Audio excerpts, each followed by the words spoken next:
Hello everybody, we're back for another video. My name is Jana Bolin. If you haven't watched my anxiety history video, it might be helpful to watch that before you see this one to see kind of where I'm coming from. This video is going to explore all the things that I have tried personally and different mindsets. This is in no way a fix-it-all. It's not a substitute for therapy and it's not all exhaustive. I will preface this with saying I am not a doctor. This is not medical advice. I understand that not everybody can afford therapy, including myself at this point in time. Hence this video. This is just me trying to help some other people who may also be struggling with coping mechanisms that I found useful, and to always continue this conversation. So let's get a little personal here. As I mentioned in my last video, I have pretty terrible digestive issues. Even when I'm not particularly having a peak of anxiety, it's still there. But boy, when my anxiety ramps up, my stomach issues do too, and that turns into a really vicious cycle. When you are sick to your stomach, you don't feel confident or like you can accomplish anything. You fear traveling when you're sick to your stomach. That's me. I hate driving even 30 minutes in town. However, as you can probably tell, I'm an extremely outgoing person. You're gonna look at me and say, there's no way that you struggle with anxiety. I'd say I've accomplished many things in life, but trust me, I definitely have my moments where I'm convinced that I cannot cope with life, that I cannot handle doing basic human activities like normal people do, that I'm just not worthy. But I mean, I can handle public speaking as long as I don't have to leave my house. So let's start with mindset. It's in our heads, right? That doesn't mean that it's not real. Oftentimes, clinical anxiety is a chemical imbalance, and for that, medication may be absolutely a necessary tool. Mindset is not a cure-all, but it can really do a lot of legwork with coping with it. First and foremost, you don't owe anyone shit. You are allowed to be tired. You are allowed to be overwhelmed. You are a human. And we're going to explore this phrase a little bit later. However, you owe it to yourself to seek help. And I see you sitting there watching this video, and I say, heck yeah, you're doing it. Give yourself a high five. I don't even care how stupid it looks. Woo! You deserve help. You deserve to feel good. You deserve to treat yourself once in a while too. Don't jeopardize your financial security, but let loose a little bit sometimes. And y'all, I know that's easier said than done, but it has to be a goal on our table. You cannot just say, oh, well, I can't relax. As my mom Jane would say, tough shit, all I'm hearing is excuses. You deserve the effort for yourself. Do not give up on yourself. You can do this. Listen to what your body needs. No one is the same. So stop holding yourself to some made-up standard and really listen to what you need. Sometimes I just need to hide, and that's okay. Don't feel guilty for needing some downtime. It's only natural. You have probably heard that nasty voice, the voice of anxiety telling you that you can't do something or that you're worthless. All of the above nastiness, drown that out with positivity.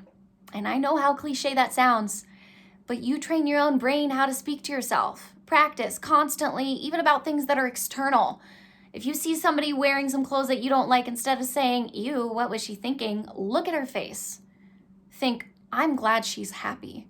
Trust me, your mind will be a lot brighter of a place if you train yourself to speak to yourself more positively. You deserve that. Now, self-talk is nice and all, but what if you're ramping up a panic? Mantras. Mantras help me to breathe slower and more consistently. I tend to hold my breath and breathe super shallow. They also help me to talk to myself, convince myself. My absolute favorite one is I am human, because it's so all-encompassing. What does it mean to be a human? It means to feel, to be messy, to make mistakes, to shit yourself once in a while, and that's okay. Because we're freaking humans. Screw it. It can be cleaned up. Embarrassed? Why? Are you the only person in the entire world who has experienced that? No, definitely not. Let it go. Forgive yourself. And that's one of my favorite phrases too. Forgive yourself. Okay, so my next favorite mantra is it's okay to be messy, because that's what I fear, right? With digestive issues. Think about it. What do you fear? Really, please pause the video and think about it. What do you fear? Okay, now, what if I told you it'll be okay if that happens? Turn it into a mantra. For example, I go to this social gathering or a new work environment. It's okay if not everybody likes you. I promise it's only natural. And as for work, remember, you are there to work. Collect a paycheck. It's not a playground, nor is it a popularity contest. You got this. Now, also, remember what matters. Is your job position secure? Excellent. Then breathe. Do you like you? If yes, then all is well. Those who matter will either, one, accept you just as you are, or two, help you improve. We can all improve. If somebody is respectfully coming to you with concerns, listen. It is much easier to just smile and nod than to come to you with concerns bravely and risk you being angry at them. All right, now I'm sure we've all heard fake it till you make it, right? Well, it's a good one, and it goes along with another favorite couple of mantras. I am okay.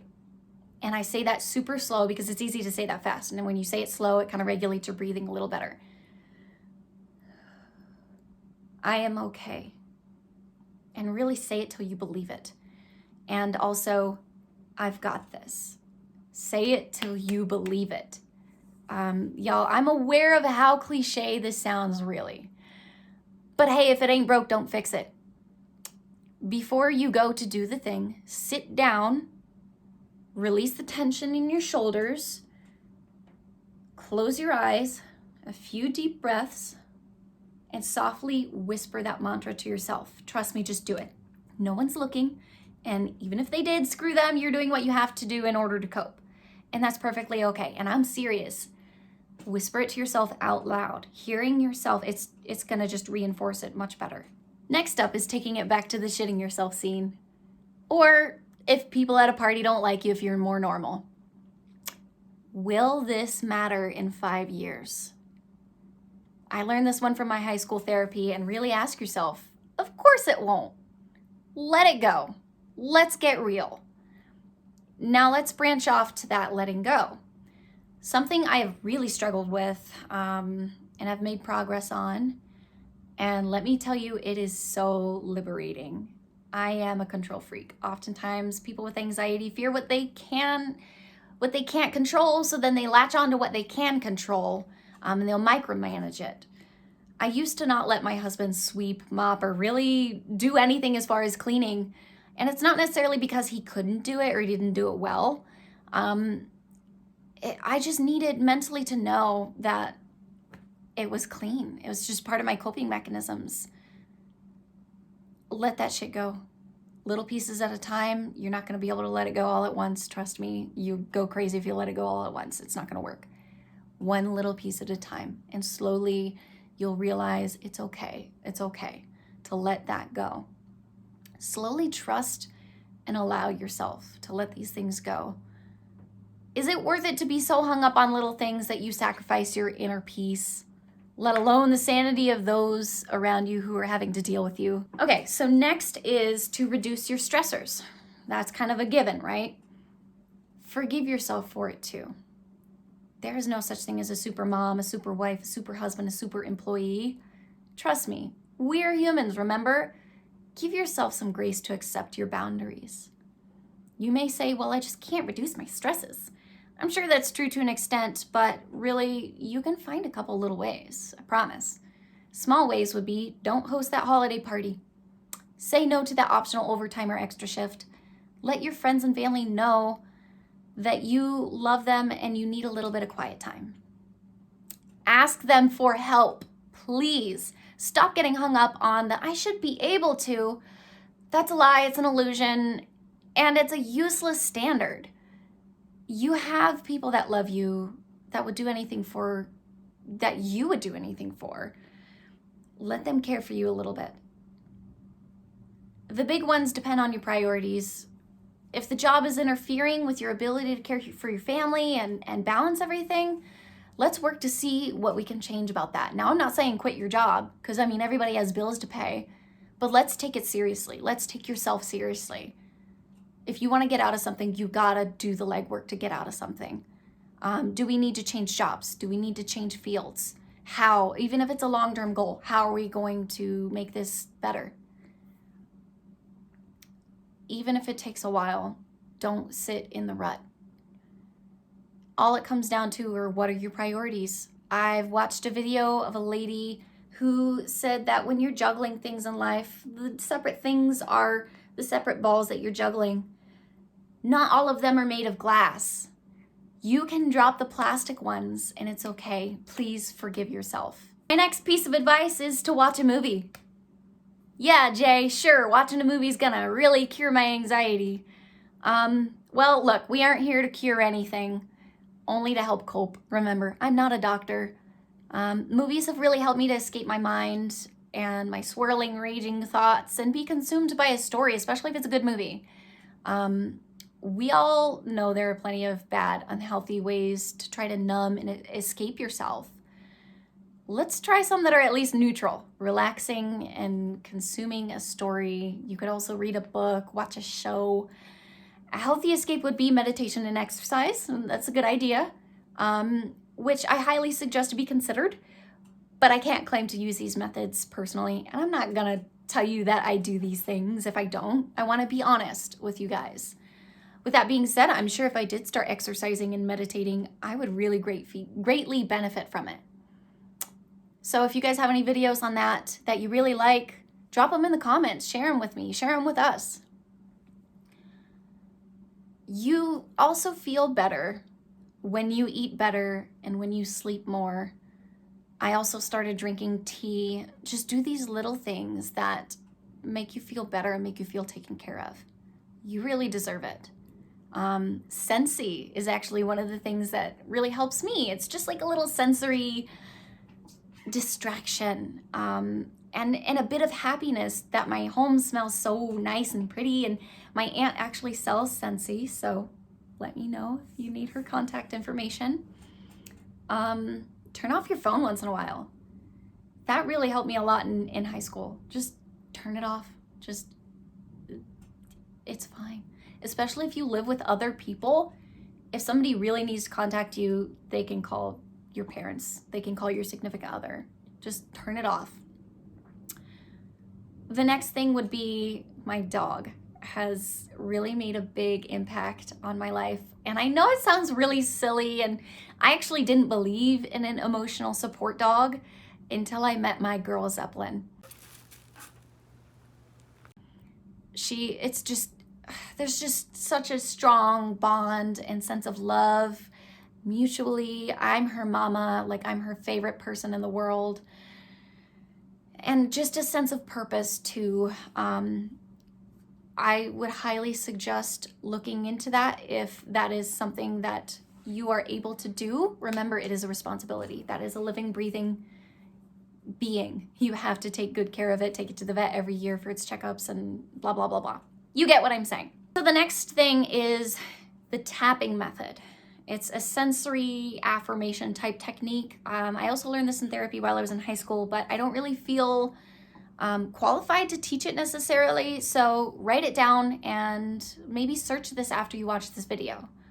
On the topic of sensory distraction, I actually sewed a little handheld size pouch of rice that I used to keep in my pocket and like fiddle with to feel the little grains when I was feeling anxious. My anxiety has a lot to do with stomach pain, and this is a way for me to like redirect my sensory focus elsewhere. I actually sold a bunch of these at a craft fair recently.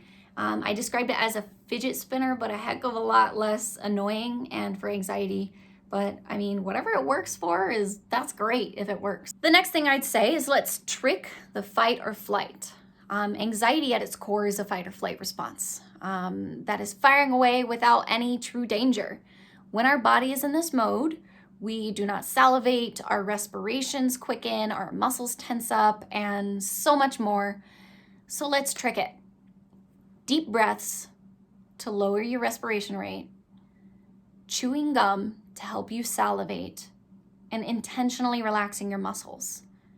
Now, every time that I go to the bathroom, I remember I need to relax my shoulders. I hold a lot of tension in my shoulders.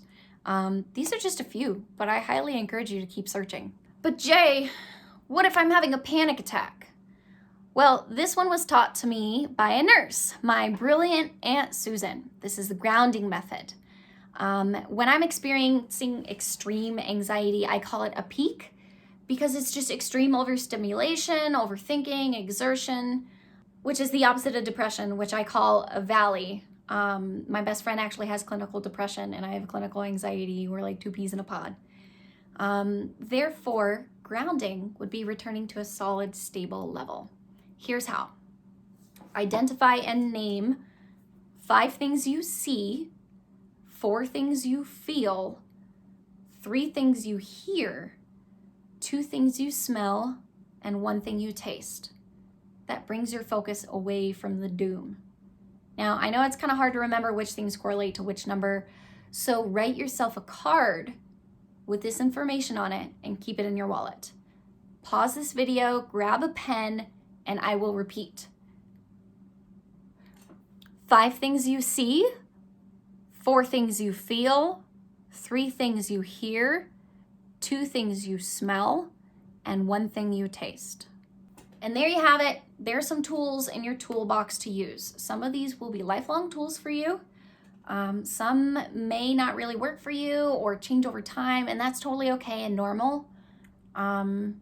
It's important to always keep fighting for yourself. You can do this. I hope this video helped. Please leave me a thumbs up if you liked it. Maybe add it to a playlist so that you can reference it later and watch it again if that'll help you. Comment below any tricks that you have too. Remember to be kind and constructive in those comments. But thank you guys for watching.